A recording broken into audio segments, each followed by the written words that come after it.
How the fuck's it going, everyone? Back today with another video. Take 3, nearly pushed the camera over pressing the button last time. So yeah, hope you've had a fantastic Christmas period, my nonsense aside for a moment. Hope you've had some great family time, hope you've drank and ate plenty and stayed safe and all that good stuff. I certainly did. Back to work tomorrow, so I figured I would jump in with a video that I'd like to get done, ideally before the close of the year. This is going to be my 10 favourite album covers of 2024 in no particular order. These are the ones that came to mind straight away, to be honest. I haven't put like an enormous amount of thought into it, as in I haven't like put them in any sort of order. These are just my favourites of the year. Just going to kind of describe them a bit. I'll not talk too much about the music because I have spoken about them one way or another throughout 2024 already. So yeah, without further ado, what is going on in the background first of all? So this was a gift from my buddy Keith for Christmas. This is the Necropolis Records tribute to Euronymous CD. So this is like a compilation of a bunch of the kind of Norwegian black metal bands, just adding a track or two, like a few tracks in each, and just kind of compiling a great deal of brilliant music. I do say Norwegian, there are some Swedish bands on here as well. We've got a cool version of Freezing Moon on here. I'm not actually sure which recording it is, whether it was kind of specifically done for this or what, I have no idea. If anybody does know, do let me know in the comments. But yeah, like Where Dead Angels Lie is on here. The track you're listening to now is a track by Aberration, which I love, and it's not a band I've ever really checked out, so I will have to delve into their music based on this track. But yeah, there's bands like Thorns, Enslaved, Ophthalmia, Marduk, so yeah, as I say, a few Swedish bands as well. But yeah, this is great stuff, man. Cheers to Keith for throwing this one my way. Very much appreciated. And let's get into this. So, the first one I've got here is one that I didn't include in my honourable mentions nor in my top 20 albums of the year. It just wasn't one that I returned to an awful lot. But this is Nocturnal Divinity by Celestial Sword.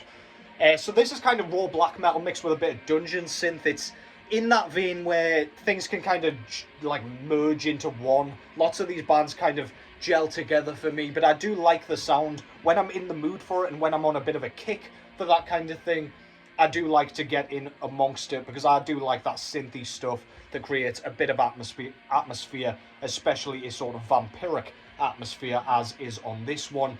But yeah, the album cover is what we're talking about here, and we've basically got a vampire with long flowing locks of blonde hair drinking what I presume is a goblet of blood, with kind of bats and things flying around in the background. And then we've got a castle up top. I do like the kind of blood moon up there. That is some wacky colour this dude's got.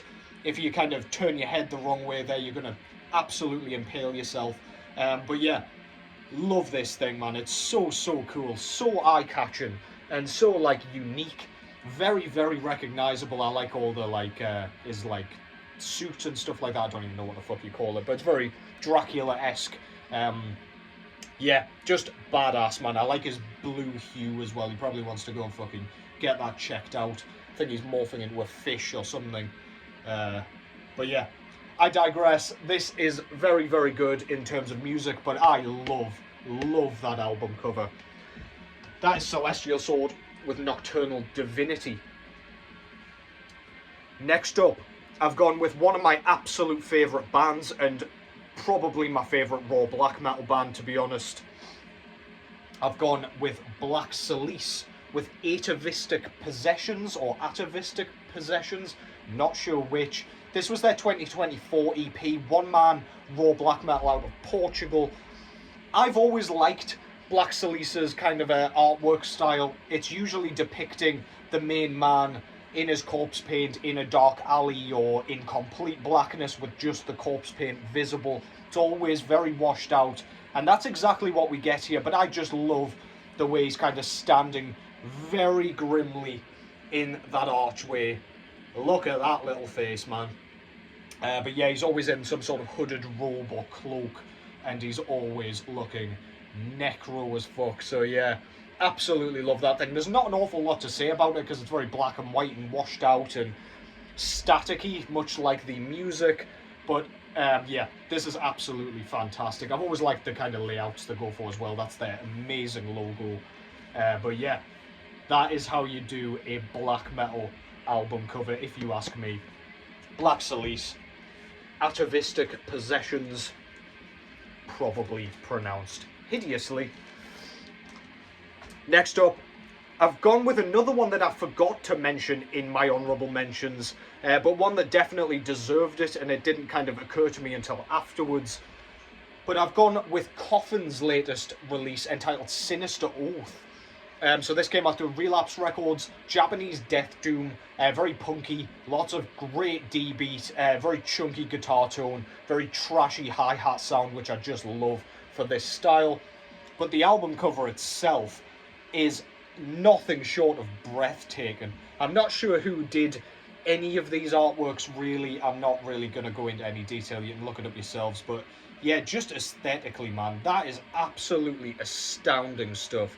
So this shows a couple of like very wrinkly, decrepit hands holding up this like serpentine head, which appears to be pulling off some sort of skin mask there, revealing this gnarly ass tongue.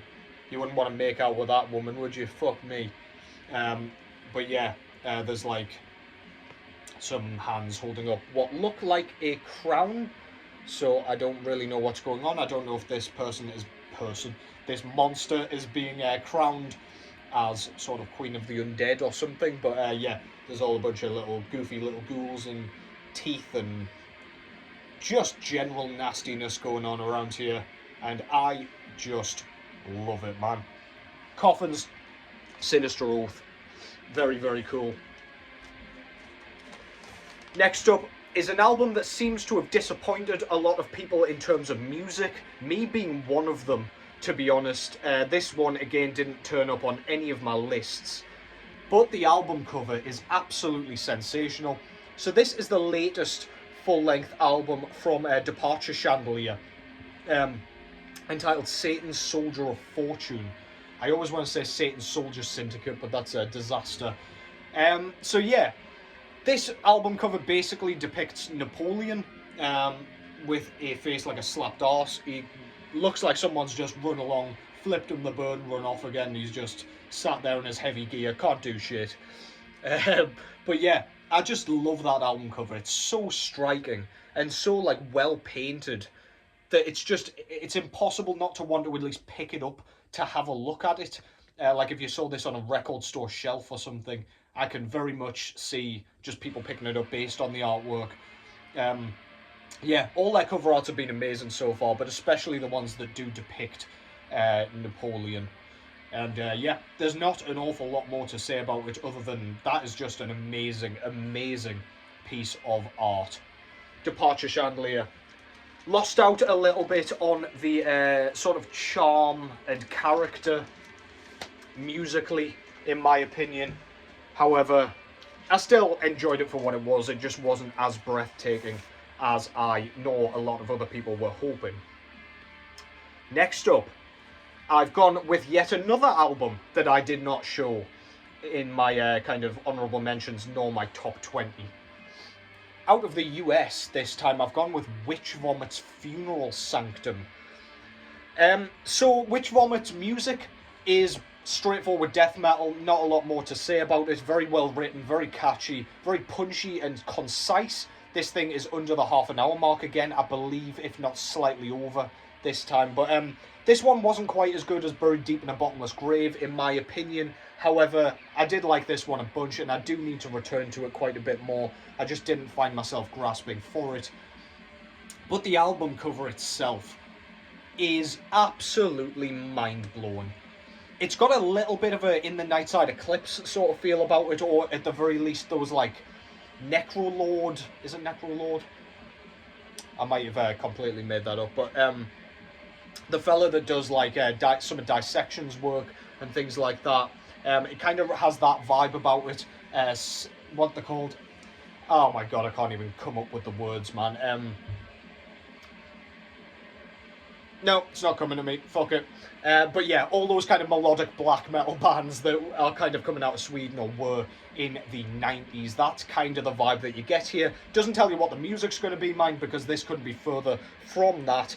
But what we've got here is a massive, like, castle or, I don't know, just some sort of structure there with a huge statue on the top in the kind of cloudy night sky. The moon reminds me a bit of, you know, when you fight Orphan of Kos in Bloodborne at the end of the DLC.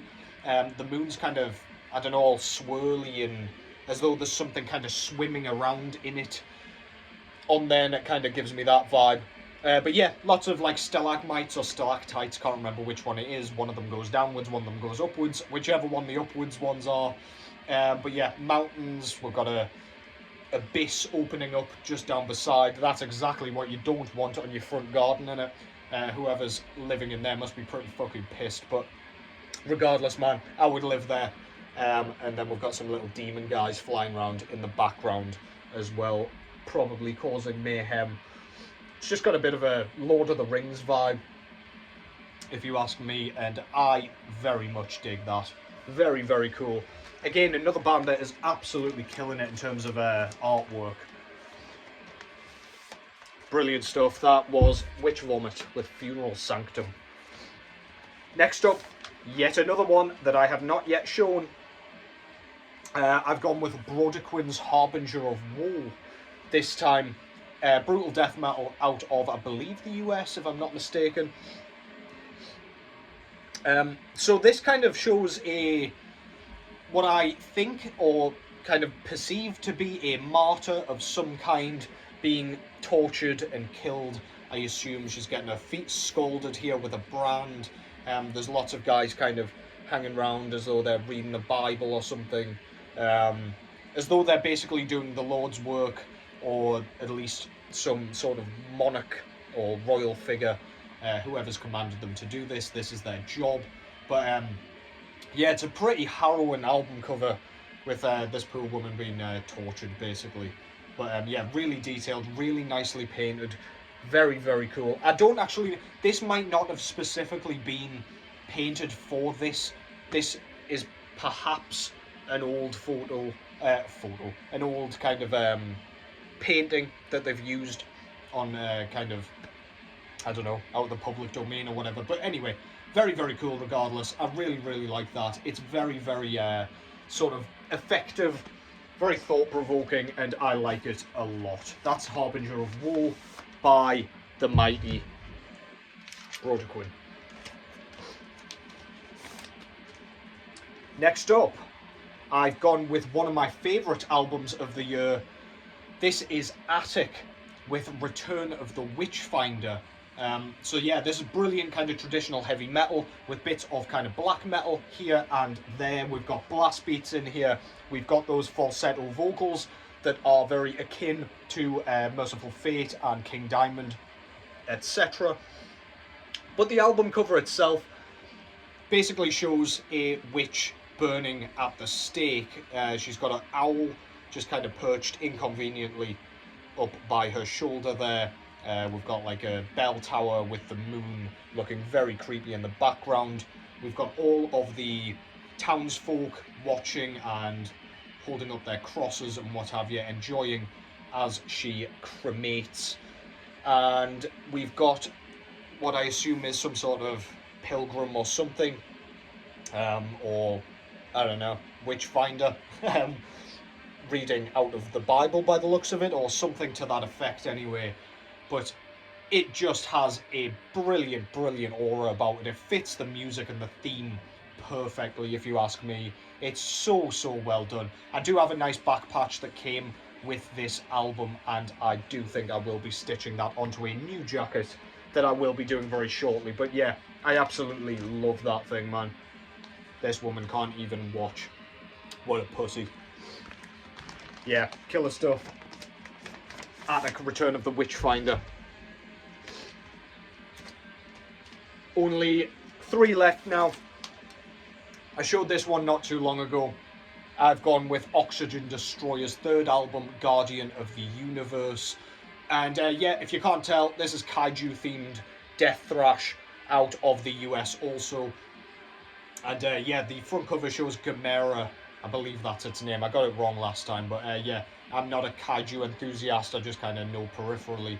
But yeah, fighting kind of Mothra and insectoid monsters stood in a absolutely annihilated city. I think Gamera's like a savior of humanity when the other monsters decide to descend upon kind of cities and humanity. However, as you can imagine, he or she is gigantic and does a lot of damage when she is just fighting these things. I don't know if it's a he or a she, but yeah, really, really cool.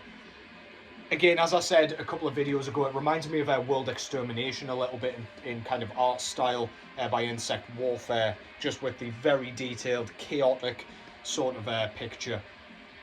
I just love that, man. So eye-catching. Goes beautifully with that logo with the Godzilla eye in the O for Oxygen there. Yeah, I don't know what's happened here. There's like an eyeball that's burst out of whatever that once was that she's torn apart. Yeah, there's just bits of monsters everywhere that presumably Gamera has torn apart. So yeah, brilliant stuff. Next up, you won't be surprised to see this one here, because this is a truly astonishing piece of art. This is Blood Incantation with Absolute Elsewhere. This has been getting a lot of praise for its music, first and foremost, and absolutely justified, if you ask me. But the album cover and like layout and everything, this is like a fold-out piece that turns into one big piece of art as well, is nothing short of scintillating, man. We've got the kind of Giza pyramids sat in this wasteland on a planet somewhere, very, very kind of tightly packed, and plentiful stars. We've got moons floating around there, just like the craters and rock formations and mountain peaks that are bursting out of said planet or moon. Just an absolutely mind-blowing piece of artwork. The colours, the kind of purple galaxy in the background here, it just absorbs you immediately. And when you're listening to the music, staring at this goddamn piece of art is just like a perfect accompaniment. We've got a bit more on the back here. We've got a couple of monoliths or obelisks in the background of like a, I don't know if that's like a gas giant, not a gas giant, like a, I don't know, what do you call it, like dying suns? Is it red dwarf or something? I don't know. But anyway, some sort of star that looks like it's on its way out, and more of those rock formations there. Absolutely fan-fucking-tastic, man. Blood Incantation, Absolute Elsewhere. And that only leaves one, and I did say this would be appearing here. I got this one on a t-shirt, I just could not resist. This is Aberration with Demonolatry. I can't stop showing this goddamn thing, and I hope you guys don't mind, because I love this through and through, from the cover art to the title, to the band name, to the sound, and to the general quality of the album. But the front cover, not to mention the amazing, jagged, razor-sharp logo, shows a giant demon with an upturned cross bursting out of the ground just to rob this dude, shaking the goddamn change out of his pockets. Clearly he needs some parking fare or something. He does look like he drives. Let's just assume he has legs. But yeah, fire bursting out the ground. We've got rock cracking everywhere. Just kind of looks like a hellscape, basically, with not a lot more else to say. It's just very well drawn. You can see all the kind of pencil strokes and things like that. All of the stuff that makes art really kind of connect to me. And yeah, it's just mind-blowing. Look at how beautiful that thing is, man. Awesome stuff. Aberration, Demonolatry, and that concludes that. Hope you enjoyed that. Do let me know what you think in the comments below. There were a lot of great covers this year, but they are amongst my absolute favourites and were the first that came to mind. So yeah, Happy New Year. If I don't see you before then, I probably should, if I'm not mistaken. However, I know how things can easily change as I'm back to work tomorrow, as I say. But yeah, take care as always. All the best for 2025. It's already looking to be a stacked year for music. Cannot wait. Take care as always. And I will catch you in the next one.